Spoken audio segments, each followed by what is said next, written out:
Brilliant. So today's focus, as you know, this is our Thriving Lives webinar series. So I think this is probably our fifth webinar, our Sixth. sixth webinar. Brilliant. Which is aligned to the Thriving Lives Toolkit for schools, hosted by the Skip Alliance. So each of our webinars has been focused on a different part of the toolkit, and we're delighted today. This one is focusing on transition, which is, I believe, principle 4, transitions effective. So we're really delighted today to welcome 3 contributors who are going to be talking about this aspect of supporting service children or young people from armed forces families.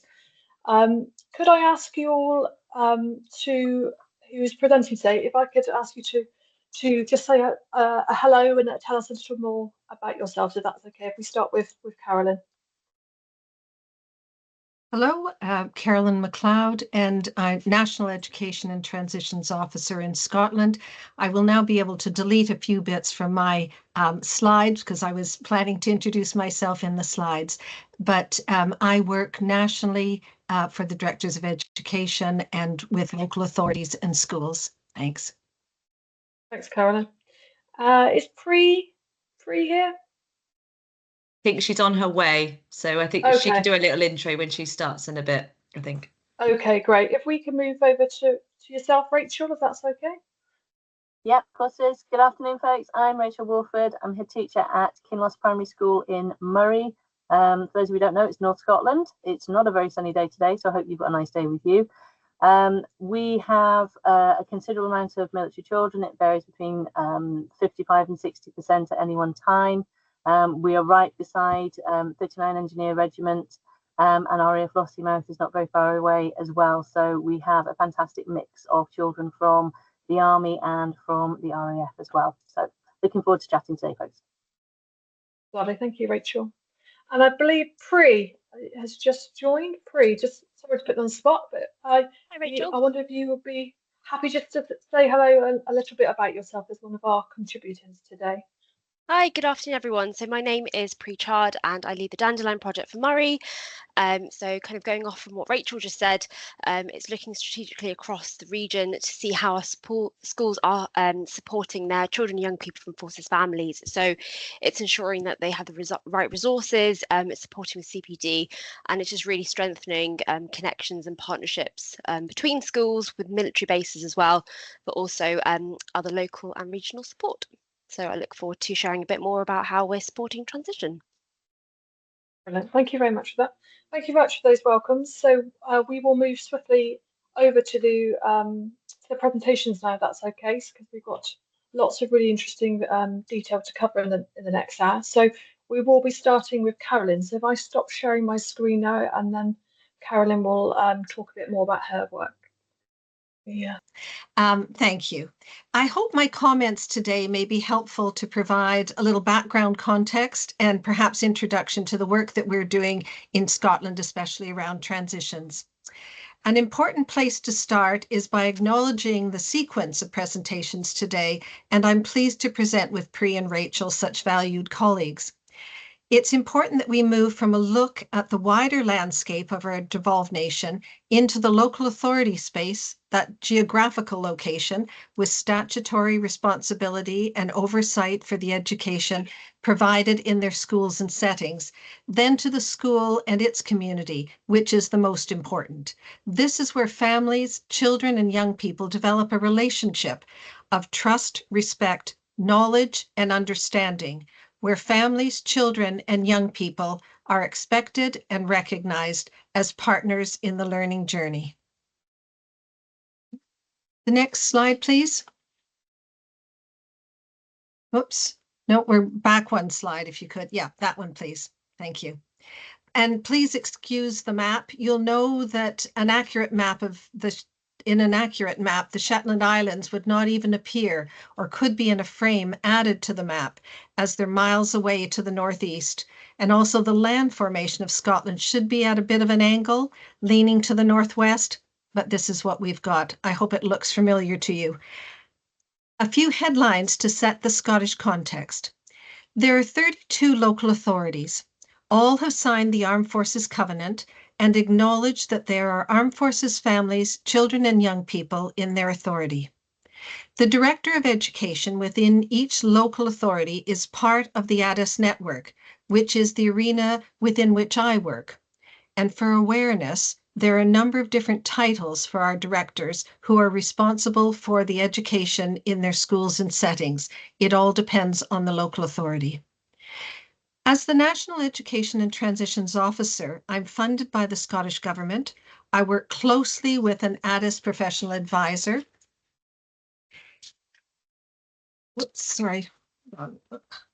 And report directly to the ADES General Secretary, and am accountable to the ADES Executive. All local authorities have or are further developing collaboration across their authorities with colleagues in health, education, and housing, and in partnership with the MOD. There are two different national networks that I facilitate. One is the Armed Forces Families Lead Officers. There's one lead officer in each of the 32 authorities. We meet quarterly and maintain regular communication. The officers can cascade information to all of their head teachers, schools, and settings, provide guidance, engage with colleagues, and collaborate on various developments. They can also troubleshoot when issues arrive and work with families, schools, and the local authority to address. The other network group are the Head Teachers Forum, and this is a network of professionals who meet quarterly, provide support, often mentoring for each other, raise issues of concern and celebration, share resources, and work across early learning and childcare settings, primary and secondary schools. And I'm very pleased that Rachel's here to present a picture of good practice with a focus on transitions. One of the key national drivers for our work is around additional support for learning and feeding into the government's action plan. The MOD drivers are the Armed Forces Covenant legislation, the Living in Our Shoes Revisited, and the Armed Forces Family Strategy, all that touch on transition and the importance of that. Regarding data, with the permission of each Director of Education, I collect with the Armed Forces Indicator the data yearly from the local authorities who own the information.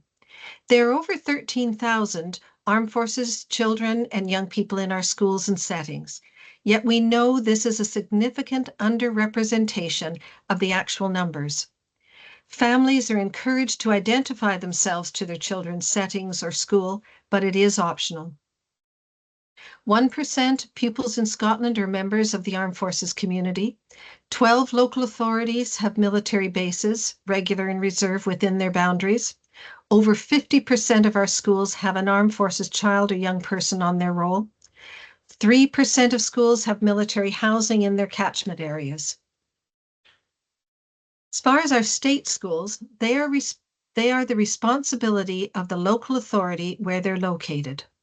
There are various names that will be used for these state schools that may be different from the other devolved nations. For example, we use high school, secondary school, and academy are all mean the same type of state school. For interest, there's only one grant-aided school in Scotland, along with a number of independent and public schools. And Queen Victoria School, the only MOD school in the UK, is also located in Scotland. The next slide, please. This is an image of the Scottish context, and I'm sure the headings may be similar to those in other devolved nations. We have policies and guidance. We have priorities and drivers, and I've mentioned just some of them to you. We have the legislation, and that's where the additional support sits. And we have professional support. It's important to note that ASN, additional support needs, is not the same as SEND, special education needs and disability, nor is it the same as ALN nor SEN. There are limited numbers of special schools in Scotland, and they are not available in all local authorities. In Scotland, we share resources because we're working collaboratively, often in partnership, to address the needs of children and young people. There are a range of free professional support and learning opportunities and resources available for educators. on Education Scotland's National Improvement Hub, on My Forces Children's Education ADES website, and the local authority groups such as Moray Council, and I'm pleased that Pri will make her presentation shortly. The next slide, please. As many of you will know, in Scotland, additional support needs are broadly defined, and this includes those which might impact on children from armed forces families, such as transitions, interrupted learning, and dealing with separation and loss. Additional support needs is the standard terminology used in Scotland when children and young people need more or different support to what is normally provided in schools or early learning and childcare settings to children of their same age. As a reminder, there is a limited number of special schools in Scotland and not available in all local authorities. Section 15 of the Standards in Scotland School Act 2000 introduced a presumption that all children will be educated in a mainstream school. This may present a very different experience for a child or young person transitioning to Scotland and those moving away to a new location. The next slide, please. In addressing the issue of transitions, I think it's important to take a look at self-evaluation and evaluation of provision. And hopefully this image by Angus Maguire titled Equality and Equity will help us. This is not a new concept, but long established and a concept absolutely ingrained in the Scottish education system. It started in 1990, underpinned by the Standards in Scotland Schools Education Act of 2000. There is a statutory obligation on schools and authorities to have improvement plans or a system of improvement, and that was then backed by changes in Her Majesty's Inspectorate of Education, who introduced How Good is Our School, a series of indicators. And now, critically important, schools are inspected on their self-evaluation. This is the core of the inspection. How well does the school know itself? The other ingredient in this Education Act that came into force in 2016 that further developed the legal basis of school improvement and the format for the improvement plans with a degree of rigor. So against that background, any other evaluation tool or evaluation method is not unwelcomed, but it has to be viewed as no more than a tool that's available. The decision to use a particular evaluation tool has to be compatible with the organizational background of the school, and that's the decision for the head teacher. It is not external funders who decide, and it's not even for education authorities to decide. It's that freedom of accountability that has to rest with the head teacher and the head teacher alone. When the inspectorate comes to inspect the school, the head teacher must be able to defend the position taken, the conscious decision that that's the approach they want to use. The other aspect to be aware of has to do with data. And if data is requested about how well the resource or a toolkit works, that is a reasonable and useful bit of information to share, and that can go directly from the school. However, if the data relates to the nature of the school's provision, that data needs to be properly filtered through the authority with information vetted through their Freedom of Information officer. The point being made is that to gain maximum access to Scottish schools and to ensure that additional burdens are not imposed on teachers, it's important not to be over-prescriptive on evaluation or any other methodology. Could I have the next slide, please? The structure that we have in place nationally works to provide the strategic oversight and complements the operational, tactical support provided to schools and settings for their families, children, and young people. The SAFE SG, the top, is the National Strategic Group. And if we look down the left side, ADES, the National Education and Transitions Officer, the network groups, Education Scotland and Skills Development, and the Scottish Skip Hub that has the potential to add value to this structure. On the right, we have research that's joined up nationally at the Centre for the Military Research, Education and Public Engagement that's found at Edinburgh Napier University, and SAFER, which is the Scottish Armed Forces Military Research Hub.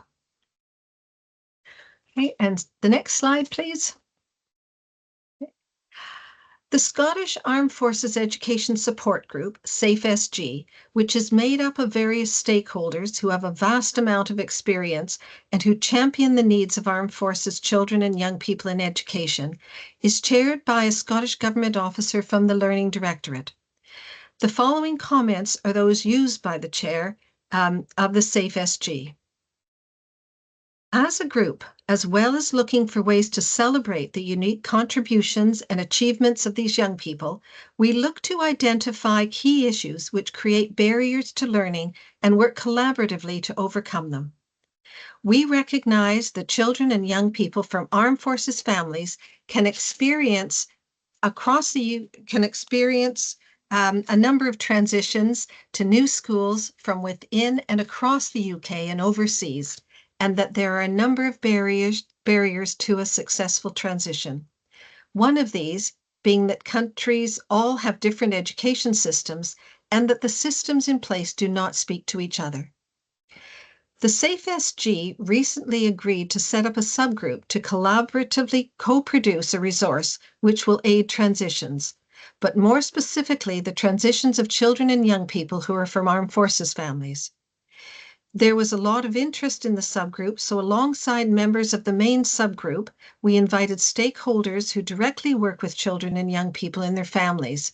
These included officers from the devolved administrations, MOD, Education Advisory Team, and key schools, primary and secondary, across the devolved nations.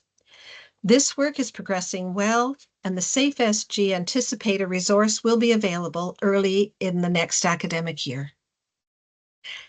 And my final slide, please. The final bit of information about transitions that I want to mention has to do with the research project I have been working on with an ADES colleague in partnership with the Centre for Military Research, Education and Public Engagement at Edinburgh Napier University.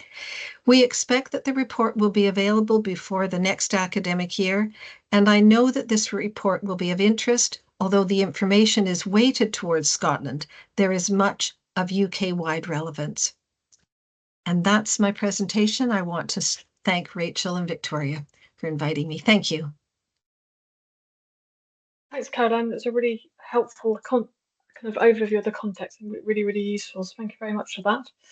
I think it's over to you next to talk a bit more about, as Carolyn's saying, the kind of local authority perspective and the work you've been doing on the Moray project, if that's the Dandelion project, sorry. That sounds okay.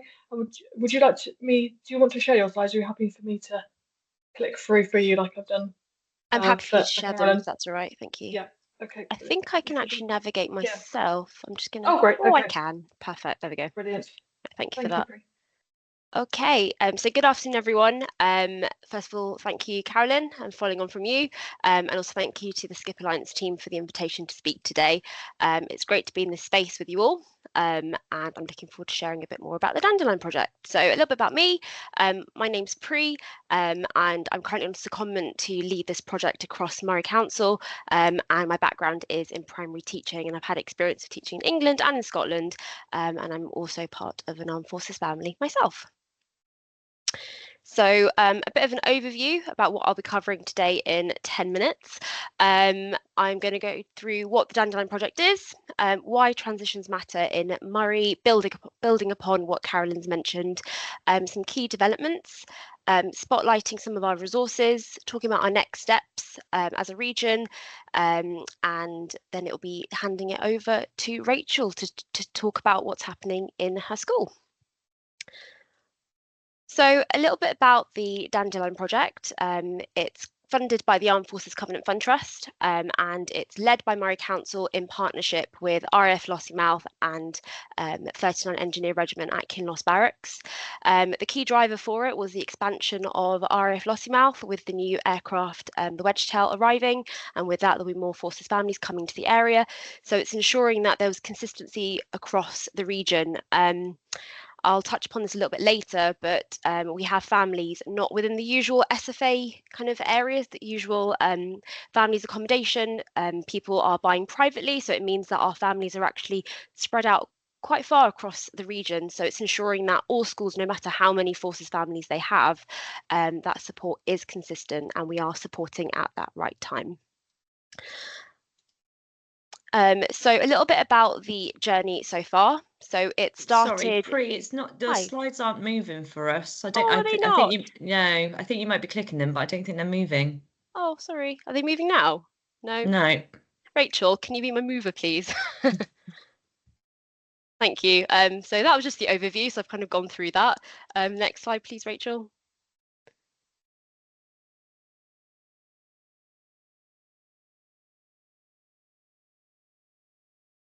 I don't know if you can see our screen. I think maybe. I don't think. Oh, there we go. There we go. I've synced it back to you. Sorry, everybody. That was just the overview of what the Dandelion project is. Rachel, next, please.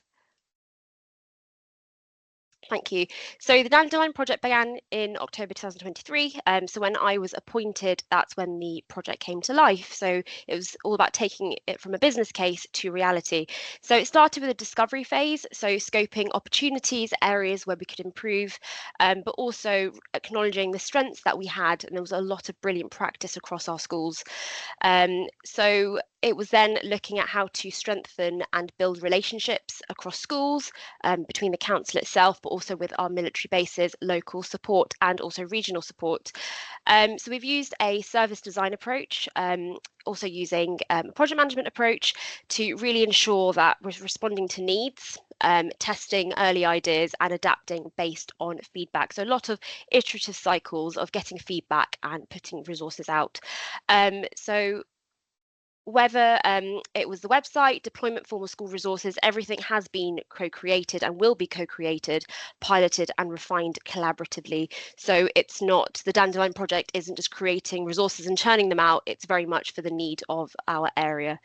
As we move into the next phase, the focus is on embedding and sustaining. So we're already thinking ahead, how do we ensure that the support continues, these resources are being used even 5 or 10 years from now. Thank you, Rachel. Next slide. So Murray is home to around 1,650 military connected children and young people. As mentioned before, while many may live in service families accommodation, a growing number live in privately owned homes, meaning they're spread across the authority and not just near the bases. So there are only 4 schools in Murray that don't have an armed forces footprint. So it's essential that every school is equipped and not just a few. So it's ensuring that there's that wide consistency in awareness, but also support when and if the support is needed. Thank you, Rachel. So through the Dandelion project, I've established lots of different networks, and there's a bit of a flow chart here, and it's not necessarily top down or bottom up. It kind of goes both ways as well, which is really, really great to hear different perspectives and take all those perspectives to shape what is currently being put out by the project. So let's start with the bottom. So I say bottom, but it could also be the top, depending on what we're doing. The children and families, it's really ensuring that their perspectives are continuously heard at different phases of what the project's doing, and not just with the project, just in general. So it's really hearing their views on what's working well, what's not, and what they're finding really useful. And I tend to get those views from the schools, but also from our military families, but also popping along to coffee mornings and afternoons. The next thing is MAFAN, so that's Murray's Armed Forces Advocate Network. That's a new network that I've created with any staff member in a school who might be the advocate or the champion for their forces families. And it's a really great opportunity for us to get together, hear what's working well, share good practices, but also be quite solution focused. So people can come to that network with any challenges and we can kind of solve them together. And moving on to the next one, that's Murray's Armed Forces Education Subgroup, and that's formed of head teachers, senior leaders to talk more about strategic direction or what's happening in the school, anything that needs to be brought to my attention to maybe pass on elsewhere within the local authority to improve things for our families. And all of those perspectives are taken to Murray's Armed Forces Covenant Partnership Group, where it's an action-based group. and we have key partners from healthcare, housing and education. And all of this talking and all of this collaboration partnership work really is supporting transition for our families coming in and out of Murray. Some other network groups just at the bottom there, so more kind of national work. Carolyn mentioned, I think, all of them. So Murray is privileged to be part of the Safe ESG Transitions Working Group, working on that transitions document. Also delighted to be part of the Skip Alliance Scotland Hub, and also I am the AFLO for Murray, so it's great to work with Carolyn and other local authorities. Thank you, Rachel. So one example of collaborative approach is our resource hub on our Murray Council website. So this has a wealth of information. It's almost signposting to other established information points as well. For example, ADES, Forces Children's Education. So I've put a link in the chat if you want to have a look at it. And it's something that's also alleviating workload for schools. So by having this hub, schools are able to link this onto their website. So when families are scoping what their next venture might be, if they're coming to Murray, they're able to see that support right there and see how the education system works in Scotland, but also what Murray's learning offer is as well. And there's a frequently asked questions section as well, with lots of common queries, and it just helps us to have a consistent approach when answering those as well. And the next resource is the campaign about encouraging families to let schools know that they are armed forces families, because obviously in Scotland things are a little bit different, and we don't want them to be unidentified because there's so much support available, and it's letting us know about key transitions, which will take me on to my next point in a minute. But if you wanted to have a look at this resource that I've got on the screen here, that's in the Dandelion Project's recent magazine, and it's all about why it's really important to let your school know that you're a forces family, and what benefits come with that as well. So the next one touches upon deployment, but it's more about just any change that military families might be experiencing. So this is an example of a collaborative approach, and it's our deployment form. I'm just going to go straight to the next slide, but if you'd like to see any of that information about deployment support, that's also in the magazine as well, which is on the links I've popped into the chat. So we discover that families don't often inform schools about upcoming deployments, and that's not because they don't want to, it's just life gets so busy. When you know your serving person's about to deploy, there's a lot happening. So it might be one of the last things that they do mention. So by having this form, it's a form that has been consulted with and co-created by schools and our military bases. It's ensuring that there's just one form in circulation in Murray, and there's lots of different boxes for families to declare any information that they think might be useful, but it also means that families that might have a child in more than one school don't have to complete different forms. So it's keeping it user-friendly but also supportive. So if you wanted to have a look at that form, it's also part of the link tree as well, so you can have a look. And one thing that a family member did mention is that they love the fact that there was a box to type in any strategies that worked on a previous deployment. So they're able to share with schools something that did work, but also any triggers for what's not supportive as well. And another family mentioned that they found it really useful because they had never experienced a deployment with a child before, and they didn't realise actually that it'd be really useful for a school to find out that the serving parent was deployed. So that form kind of navigates a family through information that might be useful for a school, and the second page has an additional guidance for parents about why we collect this data and why it's really useful to know. So this is just a page with lots of different resources that the Dandelion project is currently working on or has worked on. So the key ones that I wanted to draw to your attention was the bottom left, which is 6 speedy successes. That's just in the final phase before it's going to go live. And it's basically just a really short document with speedy ways, actionable steps that schools can take to enhance their support for military pupils. Also the videos there, they are going to be embedded into our LMS. So I'm currently creating some training modules for schools. They're really short bite-sized modules going through various elements of how to enhance support, and 2 of them will be featuring pupil voices about deployment and transition. Thank you, Rachel. So just before I pass on to Rachel, the Dandelion project is just halfway through. So there are a lot of things I say in the present tense because they haven't been completed yet. We're still on our mission. So resources will continue being co-created with practitioners, bases and schools. The focus is to move to long-term sustainability. So the next phase will be about making resources go live, training go live, piloting with schools about what's working well, but ensuring that sustainability. So what will this look like, I guess, more than a decade from now? Will it still be creating that impact? We're going to continue to listen and partner with our key stakeholders, and that's me for today. So if you want to get in contact, if you just wanted to chat about anything, please feel free to get in contact. And now I'm going to pass on to Rachel.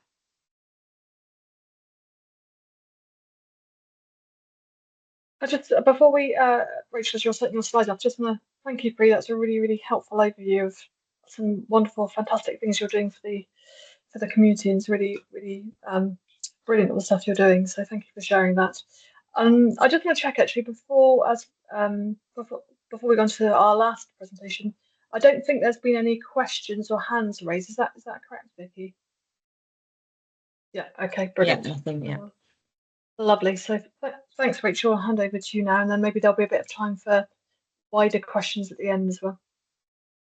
Yep, no problem. Do you want to do the slides? And I'm wondering if the take control button will allow me to move them on. What do you think?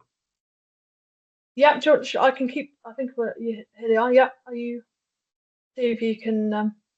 Yes, it says somebody else is in control, so hopefully you can move them on. Is that? Can you see that? All right. Perfect. Yeah, thank you. Yep, fantastic. Okay, I think we've done a bit of an introduction. Yep, brilliant. There we go. Sorry, folks, I'm just going on a bit fast. I want to give you a little bit of an overview of kind of what the journey has been like at Kinloss for supporting transitions. I'm very grateful to all the work that Carolyn and Pri have done over the last few years. Carolyn was an absolute godsend as I joined Kinloss to kind of navigate my way into this very different world. I come from very much an RAF background, so kind of seeing the level of army transitions was quite interesting, I'll be honest. So I joined in January 2019, and we had our first inspection in October. Very different from, I think, the rest of the UK. They don't happen as often, but there was a very clear recognition from the inspectors about the proportion of children that we had from military families and the transition. COVID really got us to focus on our kind of online transitions, how we were supporting sharing of information with the families, new families coming up. And that really led on to me looking at how do we ensure that transition is actually the best it possibly can be, which coincided with doing my master's. And that was kind of the focus that I had on there, was how do we successfully implement educational transitions? And that really helped to form a lot of the work that we've done within the school, making sure it's very much a kind of an evidence and research-based approach. From that, we'd managed to get successful funding, which Pri has been great with, kind of sharing different funding opportunities, which at the time enabled us to be able to create different resources, which we were able to share across Murray. From that, we've done quite a lot of training with the NQTs across Murray and with our school staff as well, to make sure that there's that shared understanding of transition and deployment. And at the moment, we're looking at updating our transition policy and resources. So that's kind of a bit of the history of what we've been doing. We also work to kind of develop what the learning journeys look like, and those are the different colour slide pictures on the side there. But I thought it might be interesting for you to kind of have an understanding actually of what we look at. And regularly we look at how many schools the children have been to, and these are primary ones. So these are kind of 5-year-olds up to, I think it's year 6 in England. But the number of schools that the children have been to is quite phenomenal, which causes considerable social and emotional challenges, academic challenges, and there's a lot of loss around the children kind of coming in, not only to a new country, often new curriculum, meeting friends, so it can be really challenging. We've looked recently as well at how many children actually have been in our school since primary 1, and we only have 10 children left out of the 61 children who've been in our primary 7. actually still with us since primary 1. So we're looking at kind of 51 children coming in and out of that year group since primary 1. P4, we've got 59 learners have been in that cohort, and there's a lot of transition there as well. They haven't finished their academic journey, so I really dread to think how many of them we will have left. But I thought it would be interesting for you to see visually what that looks like. The greens are children who've come into the year group, and the oranges are children who've left. So there's a lot of coming and going, not just for the military children that we have coming in, but also for the local civilian children who experience an awful lot of loss around their friendships, and that challenge that constantly we're welcoming new children in, and they do it brilliantly. Hannah's on the call, and I know she'll agree with me. They do absolutely brilliantly, but it's still a challenge for them. So, I don't know if that's come out properly or not, but as we were going through kind of looking at the masters, I did a lot of work on kind of the research, and Dr. Evelyn Bowes' statement there, Scotland schools can and should do more for forces kids, really struck me, that actually we can do more, we should be doing more, and as key educators for the children, it's our responsibility to make sure that they can access the learning, but also that their social and emotional needs are being met as well. So I'm not going to go through lots of slides, will come out to you folks, but I just thought that was valuable. We also looked at John Hattie's work on the 250 influences on student achievement. We know that transitions has a significant impact on the children, and it's quite interesting to see kind of, he says about moving schools has a negative, and so does parental military deployment. And when I contacted him of the organisation to find out, was that what happens with 1 deployment or 2 deployments? Didn't get a firm answer on that one, and I think that impact significantly increases the more frequently the deployments have. And as we all work with military children, we know how much of an increase there's been on deployments. It's been phenomenal, the level of deployments that the children and the families have been experiencing. So one of the things that we talked about, especially when we've been doing training with our school staff and with the NQTs, was whose responsibility is it for transitions? Is it solely with the family, with the child, or on the school? So what we looked at was Galton's kind of 5 bridges of transition, to kind of make sure that we were hitting all of the different steps, making sure that we were being very holistic and really supportive of not just the child, the family, but everybody who is involved in those transitions, because we really wanted to get them right. And I think Mold's quote there about the transitions, even one broken thread unraveled will disrupt that child's learning journey. So as a school, we very much saw that actually transitions were the responsibility of everybody, the pupil, the parents, senior leadership, the class team, and the school community, to make sure that we were really welcoming for the children coming into us. So that's kind of the lens that we've looked at transition for, very much listening to the children, similar to what Pri and Carolyn have done with their research as well, hearing from the children, and some of their comments were really quite heartbreaking to actually hear that. And some of them getting used to it, and you think the amount of schools that some of these children have already been to, it's really difficult. So how do we support them? And that was what we were looking at as we moved through. Parental concerns were quite interesting, very much split into 2 different areas with transitions. One was around academic achievement and whether that was going to still continue to progress, and the other side of it was the social and emotional. So it's managing parents' expectations as well, and that can be really, really hard, especially when they come into Scotland. It's a very different educational system from the rest of the UK. There's different funding, so it makes it quite difficult and challenging. What we found with the class teachers, and we had quite a lot of discussions with them around what this looks like, how we can support them. And the most important thing for them was very much around that sharing of early information, making sure that they had time to kind of get to know the child, get prepared for them coming in, because it wasn't just transitions in we were looking at, it was transitions out as well. So we really worked with the staff team to make sure that that's a positive for everybody.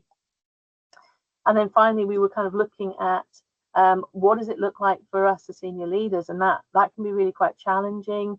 And kind of we rated some of the information that we had from across Scotland, from the different leaders who got in touch, around what the priorities were. And I was expecting transitions to be the biggest challenge that we as senior leaders face, but apparently it's more deployments which can cause such disruption as well. So we were looking at what the impact of that is, and then that bigger impact and wider onto our school community, and how we kind of manage those transitions in, and making sure that the preparations are there, that we as a school are ready to welcome, and that's one of our school values, is actually welcoming. But as it says, and then managing potential loss of children and friendships as well. In the last year, we've had 22 new children come in, and we've got 13 who have left already. So that's over a class of children who've kind of already experienced transitions in and out of school. The end of the year, I think we have 53 going out, including our 7s, and we've got over 40 coming in. So it's a massive churn of children coming in and going out. So when I was asked, and thank you very much to Skip Alliance for asking for us to share what we do an awful lot to raise awareness, to share kind of the activities that the children do, to celebrate them. And these are some of the things that we've been up to. Month of the Military Child has been a really big celebration for us for the last 2 years. It's been absolutely fantastic. But we've done other things such as working with Moravia, local flight organisation, History of Flight, to create posters for them. We've had Health and Wellbeing Days where, the Hive have come in, Forces Children Scotland have been, Pre's been in with us. So it's been really fantastic to be able to celebrate all the work that we do around raising the profile of children, to make sure that parents actually are aware as well, because as Carolyn said, it can be really challenging for families to actually let you know that they have a parent who's in the military. So we want to celebrate the children and have that positive approach for the families as well. But it very much is a team effort, as you can see there. And at the moment, on the staff, we have 2 veterans, we have 3 veteran wives, we have a serving wife, and we have 4 what we would call scaly brats, 4 of us who have parents who were in the military. And as we said, it's a team effort very much from our entire staff. We all buy into supporting the children. And as we said, transition at Kinloss is unique. It absolutely has to be for every child who's coming in.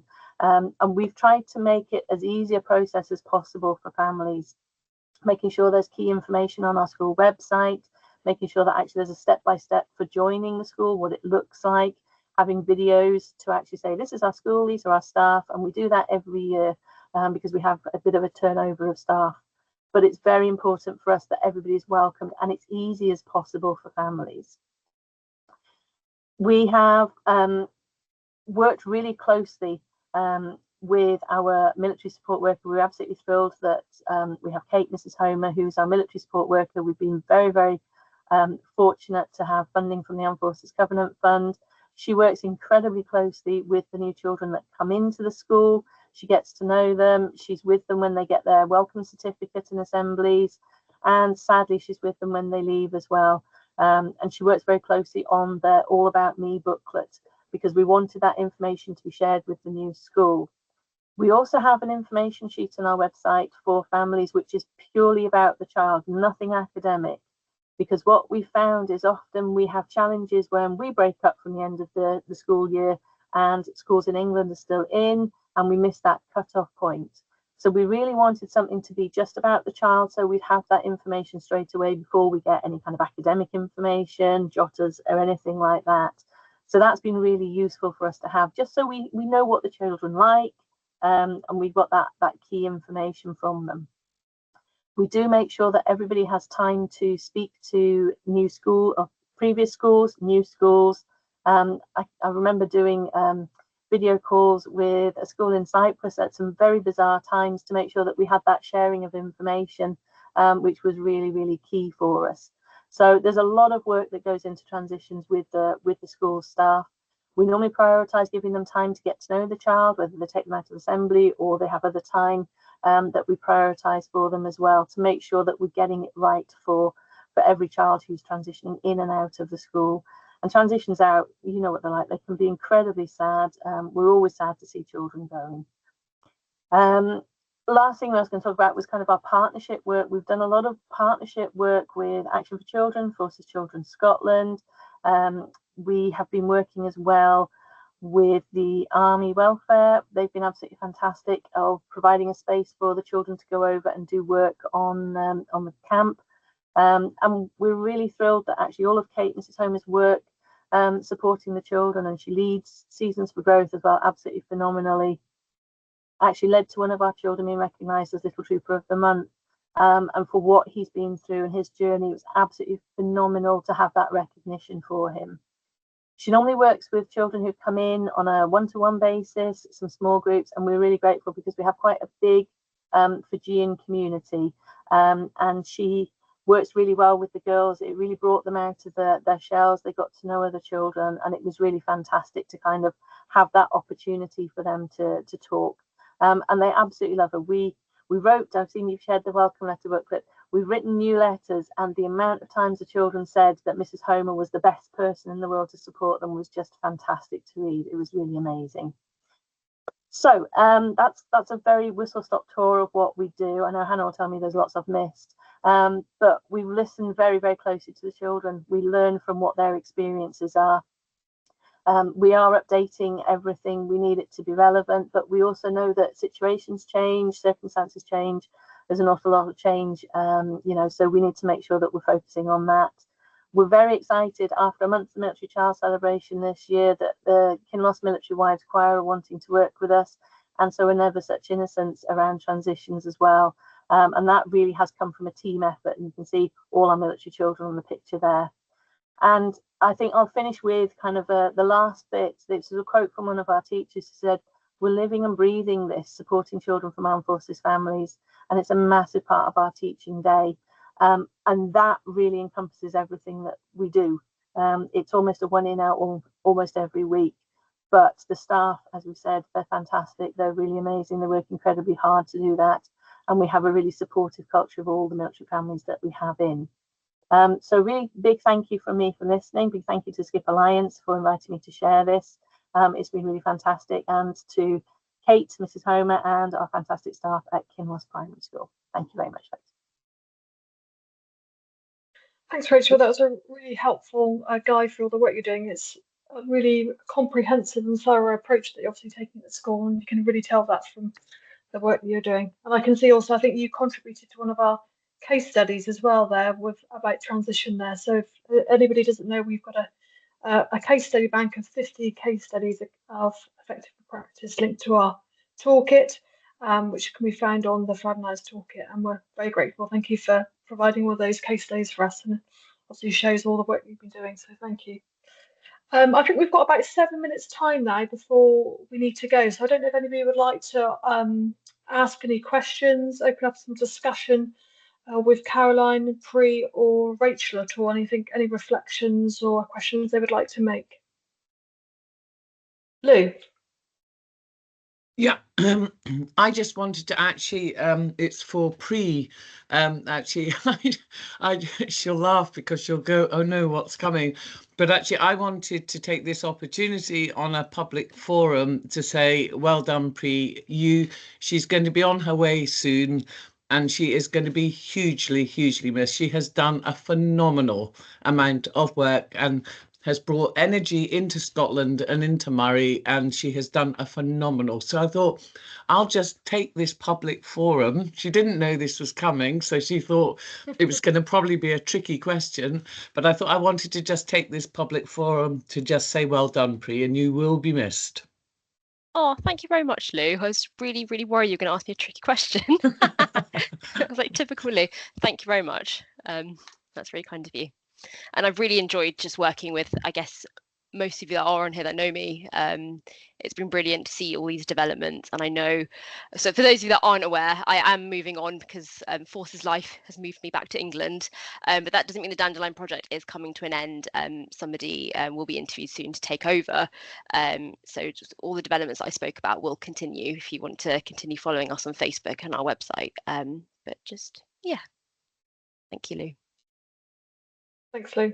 It is right. Yeah, right. You've done a load of projects. I remember listening to you in the Oxford conference a couple of months ago, and you're going through everything and thinking, wow, that's a lot of stuff that you've done. So, Vicky, you've got a question, haven't you? Yes.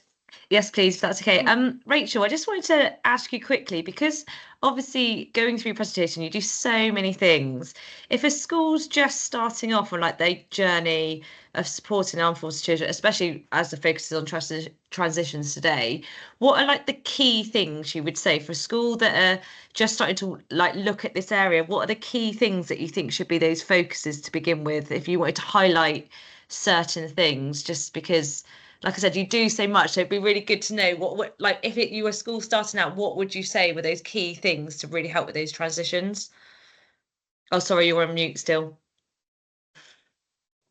Sorry. For me, the key thing has got to be the families letting you know. So making sure that you've got something on your website or something that says, get in touch. We found that the welcome booklet, the letters from the children to reassure the other children coming into the school, that was one of the things that we found was really useful. Feedback from our children who come in and read that was really helpful. The same with the video. But it really depends. We very much, as Carolyn talked about earlier, it's that self-evaluation.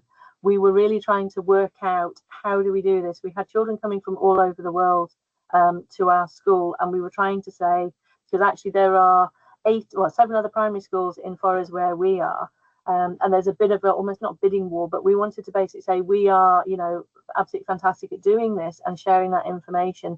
But children being able, and we were trying to alleviate the worry and the fear from a lot of families, because you're moving to a new country, you're moving to a new area, you don't know anything like that, and we really wanted to reassure them that actually we're friendly, we're lovely, these are the teachers, see the pictures of them, see the videos, they're human, everything is great, and that was really important for us. So what I would say is look at that evaluation. How have transitions gone before?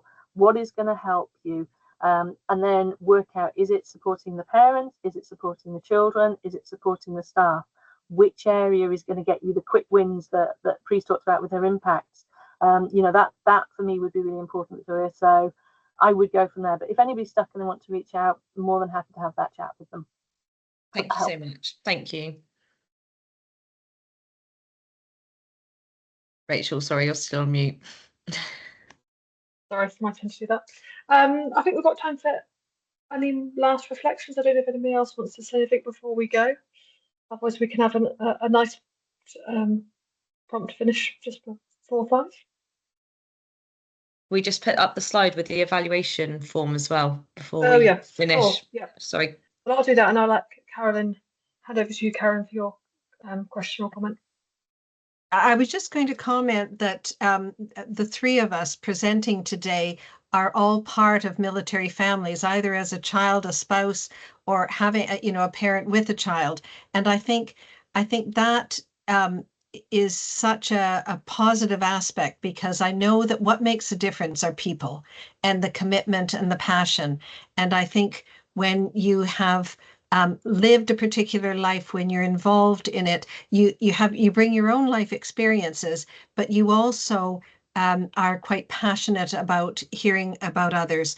I know that others who are working in the area as well may not be part of an armed forces family, but they too have the passion. So I just want to compliment the energy that goes into nations and local authorities and schools in support of all the families. So really helpful. Thank you. Thanks, Carolyn. And quickly, Rachel, I think you've got your hand up. Yeah, I was going to very quickly echo what Carolyn had said, because I don't know if this is what feeds my passion for making sure transitions are right, but we were at RAF Leeming and we were moving from primary to secondary, and my mum basically abandoned me in completely the wrong place. And I remember my first day of secondary school having to run down the road to try and catch the bus because she thought it was at the guard room, and it wasn't. It was somewhere completely different. So for me, it's that making sure we get it right and that the children are feeling happy and welcome. And I just want to echo what Carolyn said and what Lou said as well for Pri. She's done a phenomenal job with us. We're really going to miss her. It's been absolutely fantastic working with her. And it's great to see them all again. So thank you very much. Thanks, Rachel. Thank you, everybody. We've come to 5 p.m, so it's a good time to end. But I'd just like to, before we go, firstly thank Carolyn and Pri and Rachel for talking to us today and spending the time to talk about that kind of national, local authority and school context. I found that really helpful. having that structure was really, really, really useful. So I hope that was useful to others as well. If you are able to, we really appreciate it if you could tell us how useful or how we could improve these sessions. We hope they are kind of that value to people, but please complete the evaluation form if you can, just to let us know.